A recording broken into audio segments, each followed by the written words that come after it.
That's a tough one. And we are now joined by Chris Broussard. Broussard, what'd you make of that wild finish last night?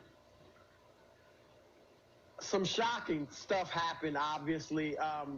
The shocker is that Houston won with its defense. Now, I know they had been playing much better defense in the bubble, but they actually won a Game 7 playoff game against the team that had been the most clutch during the season with their defense. Now, some of this goes on OKC.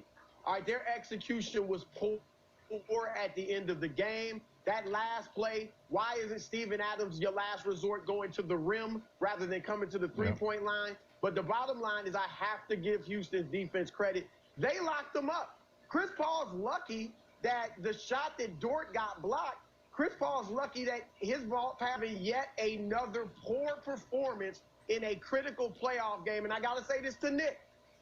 We'll see what happens down the line. But for the time being, Nick, you've got to stop saying he's the best player never to win a title because he keeps coming up short offensively in these critical games.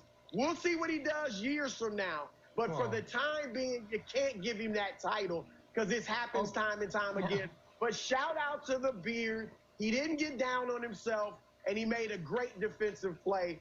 So I'll give him props on that. Okay, well, what he has in common with the other greatest players not to win a title is they typically haven't come up big in the biggest moments. That's why they don't have a title. It was Karl Malone who got the ball stolen from him by Jordan, his best chance to win it. It was Barkley who does not rotate on defense when Stockton hits the three when they had a chance to win a title. And that Game 6 against Jordan and the Bulls, it's Barkley's defensive lapse, and I love Chuck. So, but it is true.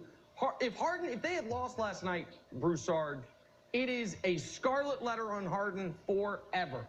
The last 5 years they've been knocked out in the postseason. Some of those games Harden's played well. Some of them he's played poorly. But what they all had in common was 4 of those 5 you're against the Warriors. You weren't supposed to win those games. The one you weren't was the game against the Spurs when Harden was playing with a concussion and played terribly, but he was concussed.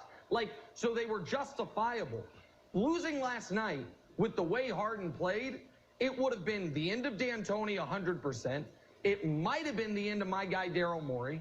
It might have been the end of small ball. They would have potentially shopped Russ. Who knows? Maybe if they do get rid of Daryl, they shop Harden.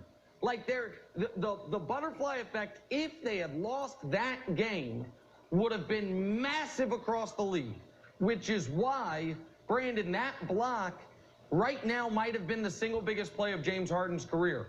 I know it was in round 1. I know he's played in the finals. I know he's been in the Game 7 of the Western Conference Finals.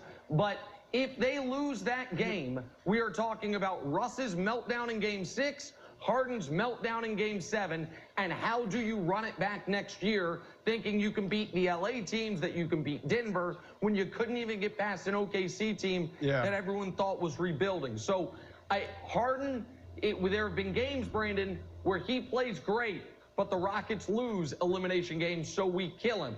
This one, he played really poorly, but they won thanks to that block. So in that regard, I don't want to say he gets a pass, but he made up for the first 47-50 in these final 10 seconds here, Brandon. Yeah, Nick, winning the way they did, I can say we can also say that could be the reason they blow this whole thing up. Because this is not the formula. They already doubled down on plan A being small ball, plan A being let's have everything run through James Harden. Let's let him dominate the basketball. He's not going to get his guys in play. He's not going to play defense. Let's not make this into every other show where everybody's praising Harden right now and saying, oh, this is the biggest play of his career. He got over the hump. This is not what we want to see out of Harden. We want to see Harden score 40, 50 points. He said, oh, yeah, I know it's cool. Everybody wants to score 40, 50 points. Yes, that's who you are. Double down on that. This is not this is not what's going to get you through this run. You're lucky that you actually won this Game 7 the way you. If I am coach, I am going to Harden saying, Harden, be yourself, dominate the basketball, drive into the paint, force the refs to call a foul. This is not what I want to see out of Harden right now. You know, his shot wasn't going down, but the defense was great. He had 3 blocks. He had 2 in crunch time. And this whole year he was playing great. He led the league in steals. He was great in deflections. He had 100 loose balls. When you combine them up, look at who he's with. It's like Drew Holiday, James Harden, Chris Paul, and Ben Simmons. So his defense is great. Now Game 7s, he's pretty horrible. Nick diagnosed him with a concussion at 40. Now, Broussard, I don't think that Rockets ownership has the Men in Black taser where they look around and like, we forgot about how this game ended and we forgot about how poorly Harden played. If they go into this Lakers series and get smashed, I don't know if any of the horrible things in the rebuilding